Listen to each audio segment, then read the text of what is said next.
Well, it's great to be in South Philly, isn't it? So here's what I'm going to do. I'm going to say a few brief words, and I thank you all so much for being here. I'm going to introduce some folks who have been affected by Kamala Harris's disastrous policies, because I think it's important to put a human face on the disaster that has been Kamala Harris and to remind the American people this is why we need President Donald J. Trump, because normal people benefit when he's the President of the United States.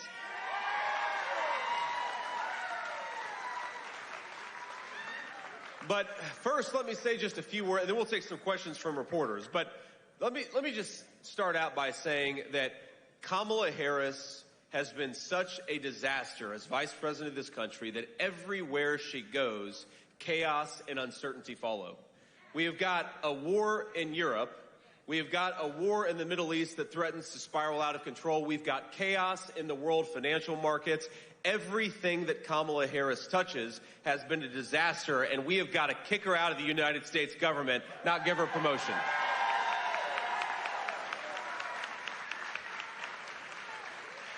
Now, today in particular, I've already met with some people who have really suffered because of Kamala Harris's border policies. And let's just count the ways in which our border czar opened the American southern border. On day one, Kamala Harris suspended deportations. On day one, Kamala Harris stopped the Remain in Mexico policy that kept our country safe. On day one, border czar Kamala Harris, she stopped construction of the southern border wall. And on day one, she proposed amnesty for millions of illegal aliens in this country. And we know that every time Kamala Harris took an action to open the American southern border, it is families like many of those who stand behind me today who have suffered the most.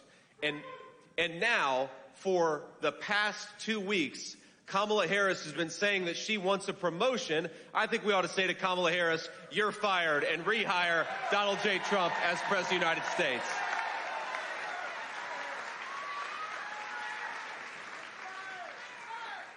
Now, I want to get everybody's name here, but before I do, I just want to say I'm not going to be able to introduce everybody I've spoken to just this morning and early this afternoon. But you've got people who have lost loved ones just in the last few weeks to gun violence because we won't lock up violent criminals in this country anymore, thanks to the policies of Kamala Harris. You've got children who have been orphaned, who have been bouncing around foster homes because Kamala Harris's policies allow this terrible fentanyl into our country that orphan these poor kids. And you've got parents who have lost loved ones, who have lost children, because we keep on allowing the Mexican drug cartels to turn our country into a drug trafficking zone. It is normal people who suffer when Kamala Harris refuses to do her job, and it is normal people who stand to benefit the most when we re-elect Donald J. Trump, President of the United States. And that's what we're going to do, right? That's exactly what we're going to do. So I want to make sure I get these names right, but I want to thank Dave Torres for being here. Great American. Amanda Navarro is here with us. We've got Jack Kilkus and we've got Terry Stark. Again, these are people whose loved ones have suffered and in some cases died because Kamala Harris doesn't do her job. And I want to invite a few people up to just give some personal testimony. And before I do, I want to say what amazing personal courage it takes to be here and to be willing to offer your personal story. I know it's not easy, and I know this is sad, heart-wrenching stuff, but the American people need to understand what are the consequences of screwing up this election. And so I appreciate you all being here very much. So first, I want to start with Denise and Mike Trask. Trask, you guys want to come up here? Thank you all. God bless you.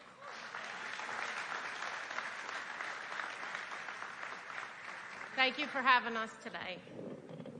Our daughter Jacqueline is the oldest of our 5 children. Jack was always a fearless, free spirit who was full of adventure and sometimes mischief. I'm proud to selfishly boast that we've raised our kids with good morals, values, and kind hearts. We are a God-loving and God-fearing family that never would have imagined we'd go through the devastation and torment of addiction. Yet here it was, directly impacting our lives. It crept right under our front door into our home and had no regard that our baby was a good girl, that our family was a grateful and prayerful unit, or even that my own husband was a Philadelphia narcotics officer. We learned fast that addiction knows no race, no religion, no economic status, and has no limits. It was devastating to endure, the most helpless thing imaginable as her parents. We tried any and everything possible. After a few years of complete hell, Jack reached her bottom. She admitted herself into an amazing program called FRAT, First Responders Addiction Treatment, at the Livingren Foundation. Jacqueline was an EMT. She got herself clean and sober, and we got our daughter back. She lived 2 beautiful years in sobriety and shared her story at numerous meetings in and around Philadelphia. She touched people when she spoke. If you were blessed to be in her company, you'd never forget her. Her heart was gold and fair and never critical. Life was amazing once again for Jack and for our family. That is until May 1st, 2016, when she had a lapse in judgment, when she had an awful trigger, and when she had tunnel vision of only one thing, and bought herself a bag of heroin that, of course, was laced with fentanyl. And our 26-year-old daughter died of an accidental overdose in her car, in a mall parking lot, in broad daylight, alone. We like to think of Jack's passing as God's way of relieving her from her pain. It helps us cope with our constant heartache and great loss. We imagine that he saw how broken she was and that he freed her from the struggles she was battling with. He took her home with him, and one day we will all be reunited.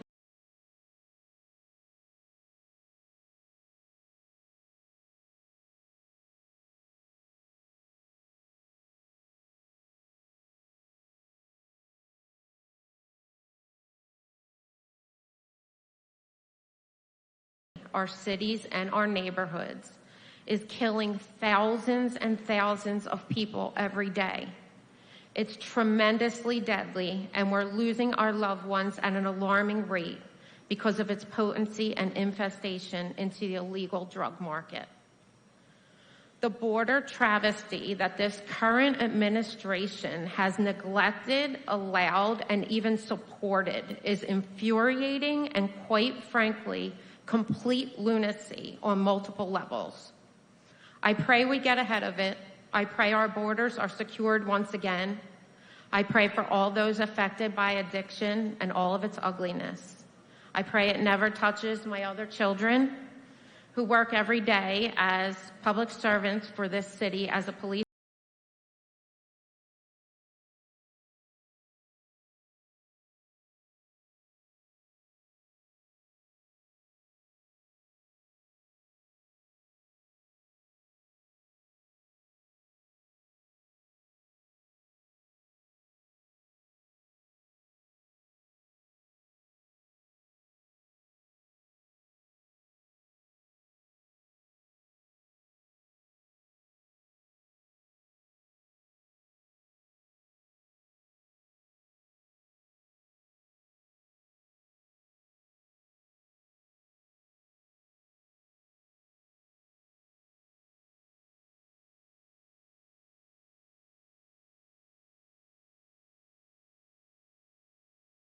So thank you to the Trask for your incredible courage. And Geraldine, would you come say a few words too?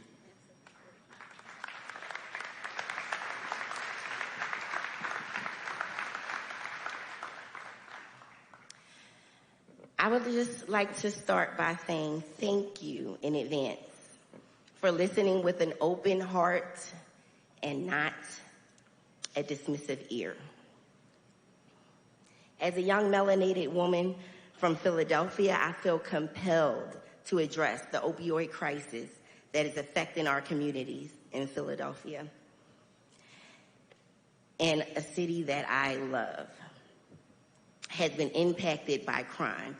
I've watched an incline in numbers of homeless people, drug addicts, and murderers than ever before, dare I say it, since President Biden has been in office.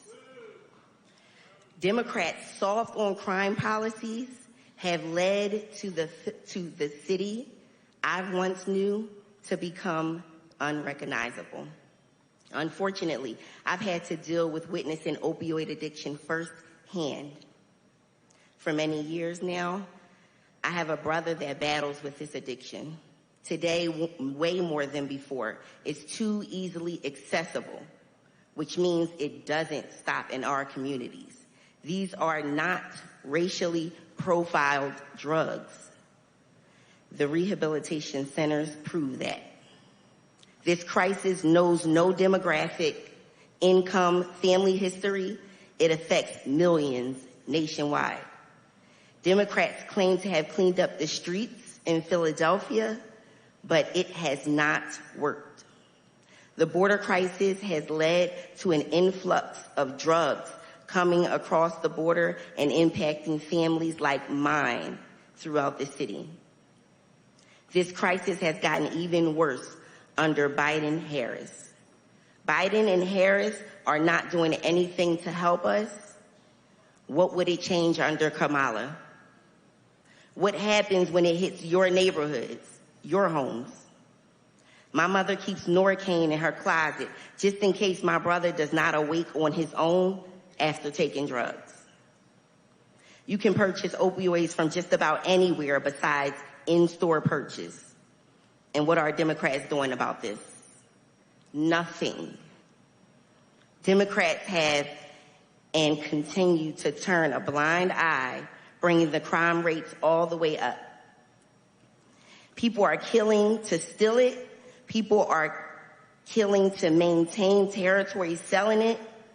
And people are killing themselves using it. I'm sorry.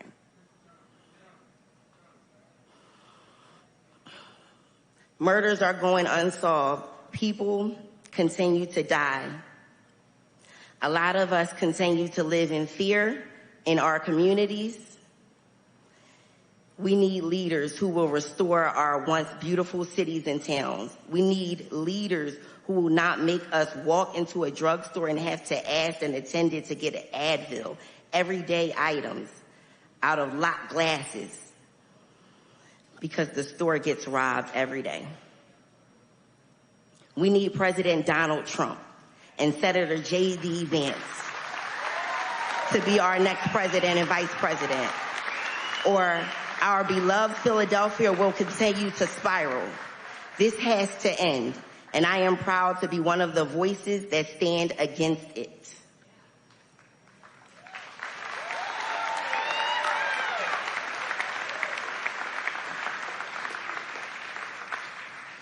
Thank you, Senator Vance, and thank you, Donald Trump.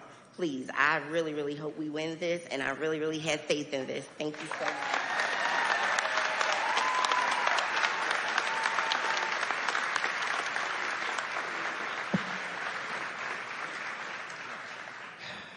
It's tough not to admire the courage of the two families behind me, but I have to ask, why is it necessary? Why are they suffering? And the answer is because we have a leadership that is failing them. I want to tell my own personal story here because it touches on a little bit of what they talked about. You know, I remember when my own mom struggled with addiction, and my grandmother raised me for a big chunk of my early life.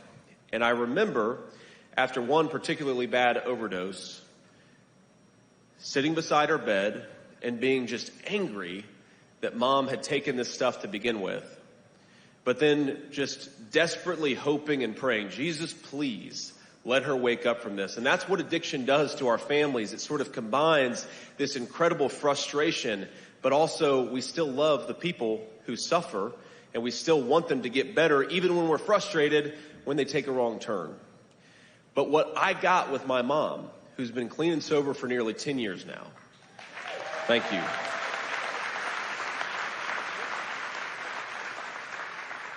And hearing these stories, I almost feel guilty that I got it, but I'm so grateful that we got that second chance with my mom, because now I've got, my oldest kid is 7 years old, and the only thing that he knows about mom is that she's the best grandma a boy could ask for. And I want more of you and more of the families here in Philadelphia to get that second chance with a loved one. I want them to have another opportunity to get back on that horse and get clean, knowing that sometimes they're going to fall off the horse, but we want to give them another opportunity to get back on. I want a leadership that makes our streets safe enough where kids can make a mistake without it taking their lives from them. I want a country where our leaders put the interests of our citizens first, and I want Donald J. Trump to be back in the White House because he's the only person running who is going to do exactly that.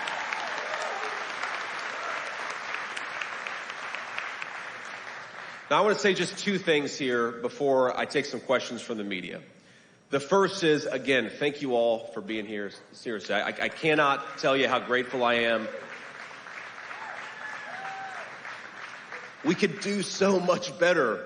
We could do so much better in this country with better leadership. We could give kids those second chances, and we could make sure that the next time we're here in Philadelphia, we're hearing stories of triumph and hope, of second chances successful, and not of kids who have lost their lives. We've just got to have better leadership. But the second message I want to leave you with, and this is for the media, because there are real stories to tell. There are real heartbreaks and real stories of hope and triumph. But there is a person who is asking, she's going to be here later today, Kamala Harris, our border czar, is asking the American people to make her the next president of the United States. And yet for 16 days and counting, the American media has been unable to ask her a question. Now, agree or disagree with me and President Trump, nobody would dispute that we will go anywhere and we will talk to anyone and we will answer any question because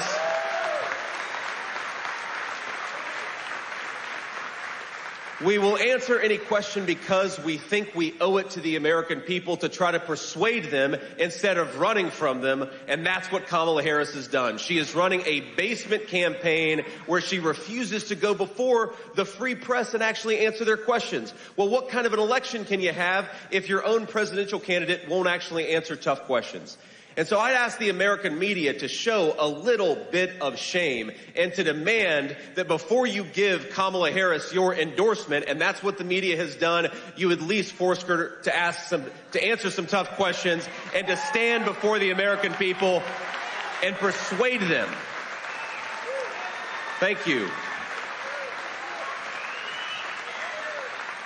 Kamala Harris ought to stand before the American people and persuade them of why she's the right choice. She ought to answer for the fact that she wanted to ban fracking and now she allegedly doesn't. She ought to answer for the fact that she wanted to defund the police. She ought to answer for the fact that she opened up the American southern border, and she ought to answer for the fact that groceries are unaffordable and housing is unaffordable because of her policy. So to the media, please, for the love of God, do a better job. The American people demand it. Thank you all for being here. God bless you guys.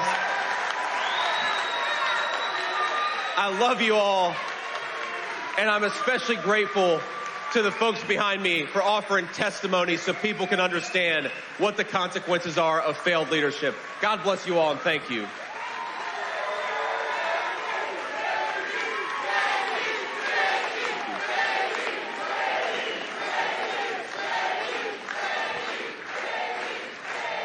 All right. Calm down. We've got to give the fake news a few questions here. I'm sure we have hopefully a few honest journalists here in the audience. Ma'am.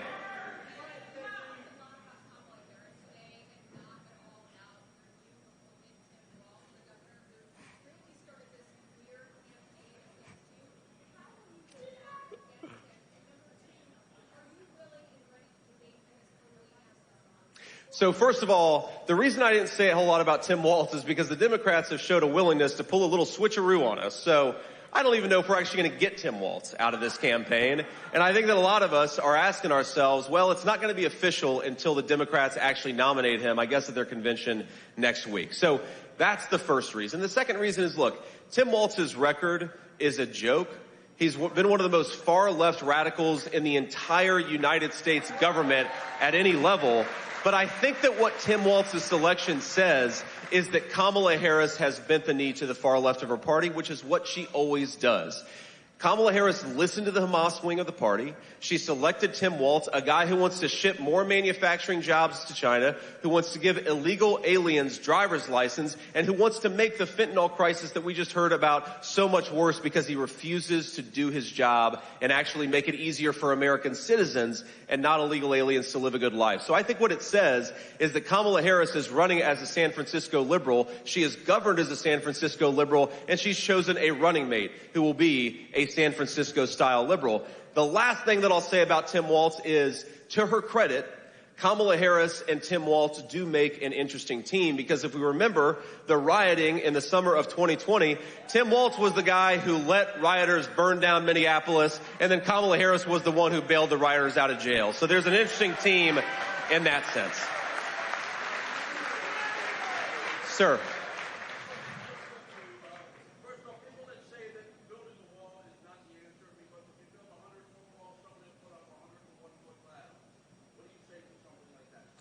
Well, if you build a 100-foot wall, you're going to have a lot fewer illegal aliens coming into this country, and it's obvious, and it worked when Donald Trump was president. Look, no one has ever said a wall keeps out 100% of illegal aliens, but if it keeps out 98%, I'd say we're doing pretty good. And that means less fentanyl, less drugs, and less crime coming into our communities. So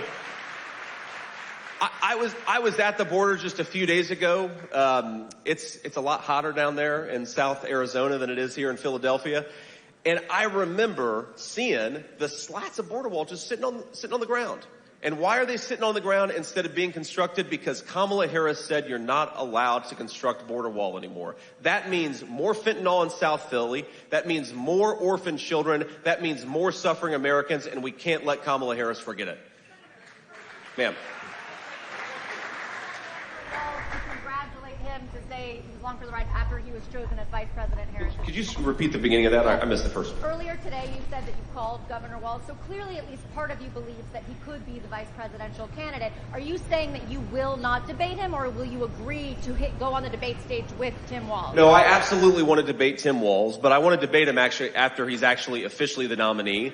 And I did call him and congratulate him and offered him my best wishes. I think that's the polite thing to do. But look, would it shock me if the Democrats pulled another switcheroo? No, it wouldn't. So look, we're going to wait until they actually nominate Kamala Harris and Tim Walz before we do any debates. And then, of course, we want to have a robust debate again because we believe the American people have the right to have their political leaders try to persuade them. And that is what's so scandalous about Kamala Harris's basement campaign. 16 days she has been the presumptive nominee of the Democrat Party. 0 times she has sat for a real media interview. That's a disgrace. Nobody should ask to lead the American people unless she's willing to answer tough questions. And if she's too afraid of the American media, how is she possibly going to deal with Vladimir Putin and Xi Jinping and a bunch of world leaders all over the globe? Yeah, go ahead. I can hear you now.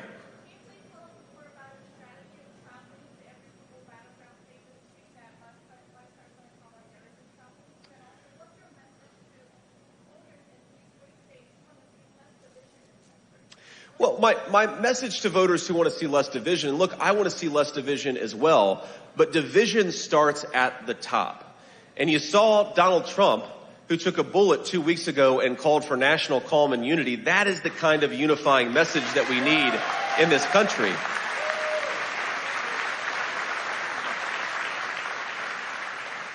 But we're not going to have real unity in the United States of America when you have a border czar who's running as president of the United States who welcomed cartels and welcomed drugs into our communities. The division comes from bad leadership. We fix the bad leadership, and I think we have a great country from people from all political walks of life. Unity will come, but only after we get rid of the bad leadership. And you asked about the strategy. Look, the strategy is simple.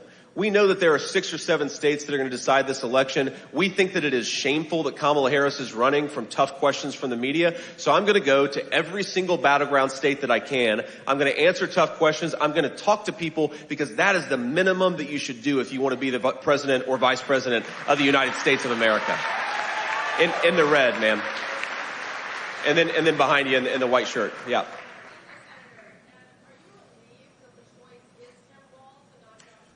Do you see him as an easier candidate? Well, look, the only thing I'll say about Josh Shapiro is I genuinely, there's some fans out here. I genuinely feel bad that for days, maybe even weeks, the guy actually had to run away from his Jewish heritage because of what the Democrats are saying about him. I think that's scandalous and disgraceful. Whatever you believe or whatever disagreements on policy you have about somebody, the fact that that race, the vice presidential race on the Democratic side, became so focused on his ethnicity, I think is absolutely disgraceful, and it's insulting to Americans, whatever background you're from. But look, I'm not relieved or non-relieved about who Kamala Harris chose because, look, Kamala Harris is the problem. Kamala Harris was the border czar. Kamala Harris has had the policies that have caused so many people to needlessly suffer. We're going to run against Kamala Harris because she's the problem, and she's the one asking to be the people's president of the United States. Though I say she's not actually asking. She's given teleprompter speeches. She's given scripted remarks. She's not actually doing the bare minimum we should expect of a person who wants to be the people's president. Yeah. The choice of Tim Walz, the argument that was made for him is that he will help Democrats in the Midwest with white working class voters, perhaps. Can you address that argument? Look, I'm skeptical that whoever the VP nominee is, most people are voting at the top of the ticket. But here's the thing about Tim Walz. Look, Tim Walz is a guy who wants to take children away from their parents if the parents don't agree to do sex changes and the school wants to. That's crazy, right? A fundamental violation of parental rights. Tim Walz is a guy who wants to ship more and more American manufacturing jobs to China. He said it on camera in the name of the green energy scam. Well, if you care about the environment, and I certainly do, why are you going to ship American manufacturing jobs to the dirtiest economy in the world? Why wouldn't you keep them right here in Pennsylvania, in Philadelphia, in the places that really need it? This is a guy who, when rioters were burning down the biggest city in Minnesota, was actively cheering them on. You think the black business leaders in Minneapolis are grateful, the working class business leaders are grateful that Tim Walz allowed rioters to burn down their businesses? You think that people are grateful to have a guy who wants to ship manufacturing jobs off to China? There's no way the American people are going to buy it. It just doesn't make sense. And again, the biggest problem with the Tim Walz pick, it's not Tim Walz himself, it's what it says about Kamala Harris. That when given an opportunity, she will bend the knee to the most radical elements of her party. That's exactly what she did here. That's what she's going to keep on doing as president. That's why we got to elect Donald J. Trump, president of the United States. And I'll take just a couple more here, and then we got to hit the road. Thank you all. Senator, do you think there are any similarities with Walz? And you're both from the Midwest, and you work in the Can you start that again? Yeah, do you think you have any similarities? And you can talk about like common ground that you share with Walz. Well, look, I mean, yeah, we're white guys from the Midwest. I guess there are similarities there. But what's different is the actual ideas about how best to serve people, white, black, or anything else, in the Midwest and everywhere else, right? I can't believe this is a guy who tries to claim that he stands for working people, and yet he wants to pursue energy policies that are going to ship everybody's job to China. In some ways, what Tim Walz represents is doubling down on failed 30 years of leadership in this country where we don't make enough of our own stuff. We don't use enough of our own workers to make enough of our own stuff. We rely on everybody else for energy instead of American citizens. And then we throw open the southern border to make our communities less livable and less safe. He is the double down choice for failed leadership. And again, Kamala Harris selected him. I don't know why, but I think it's because she's fundamentally a radical herself and she wanted a partner in crime. Ma'am.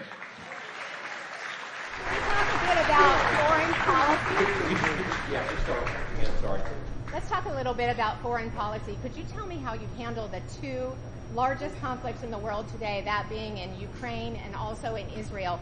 Not so much what has been done wrong, but what you would do going forward. Well, I think the most important thing you got to do is kick Kamala Harris the hell out of office, right? I mean, that's going to make the world a lot more safer and more secure. Look, in Israel, I think it's actually very simple. What we all want, meaning the Israelis and any American with an ounce of common sense, which I think is 99% of our country, we want the war to end. We want Hamas to be destroyed. And then we want the Israelis to be able to build a peace process with the Sunni Arab neighbors to build a counterbalance to Iran. That's it, right? It's very simple. Now, the problem is Kamala Harris, on the one hand, says that she really cares about civilian casualties and really wants the war to end, and yet she refuses to give Israel the weapons that allow them to minimize civilian casualties and bring the war to a close end. It's the dumbest policy, maybe in the history of American foreign policy, to prolong this war, to promote the death of innocent civilians, and that is the Kamala Harris approach to the Middle East. Now, in Russia and Ukraine, I saw a report just a couple of days ago that the Ukrainians are running out of fighting men to actually staff the war. You've got to believe in peace, and you've got to bring peace to that region of the world. Russia would have never invaded Ukraine if Donald Trump was president. And now, thank you. And now we are where we are. And if you want to bring peace to that region, you need a negotiator who Vladimir Putin respects. Does anybody here, and obviously we're in a biased crowd, but does anybody here actually think that Vladimir Putin respects Kamala Harris? She's afraid of all of you. She sure as hell isn't going to be able to sit in an audience with Vladimir Putin and push for a reasonable peace. So we've got to have a person who understands diplomacy, who understands that America does have negotiating leverage, that shuts off energy in places, or shuts off access to energy in places where you have bad guys running the energy policy, rebuilds the American energy sector, allows us to project power overseas, and makes Vladimir Putin know that we got to bring peace, and you got to have a respect for an American president who can do that. And then we'll do one more question. Well, look, it's ultimately President Trump's decision, but President Trump has shown again and again, as much as the media accused him of being a wild cowboy, President Trump believes in the power of diplomacy. Love a guy or hate a guy, disagree with a foreign leader or agree with him, you've got to be willing to engage in diplomacy. The Kamala Harris approach of saber rattling while the world goes to hell has clearly not worked. We've got a war in the Middle East, we've got a war in Europe, we've got threatened war in East Asia. Kamala Harris's approach has failed. Donald Trump's approach delivered world peace. I think I know who I'm supporting in 2024. One final question. Go ahead, ma'am. Of women that have been offended by your childless cat women comments, and also do you have any plans for the 11 million of undocumented Hispanic people who have been paying taxes in the U.S. for decades? Well, look, the plan with people who have come into the country illegally is you've got to be willing to deport some of them. I mean, this is not rocket science. If you've got 20 million illegal aliens in this country, not all of them are bad people. Most of them are probably very good people. But if you break the law to come into this country, you've got to be willing to send some of those people back. That's the Donald Trump approach. And if you don't do that, you don't have a real border. And the people who will suffer the most are the people right behind me who are going to continue to have their communities poisoned by the fentanyl that the Mexican drug cartels bring across that open border. Now, you asked about the remarks that I made you said that they were offensive to millions of women. Well, here's what I'd say. Thank you, ma'am. I love you too.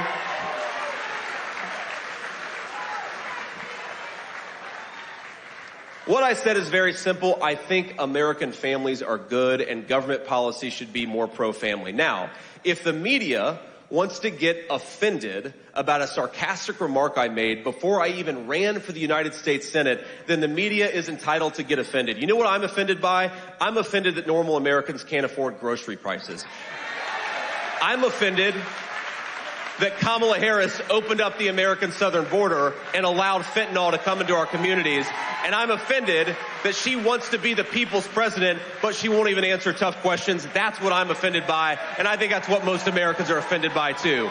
And I guess on that note, I should say, thank you all for having me. It's great to be here. If I can ask you to just do one thing. We have got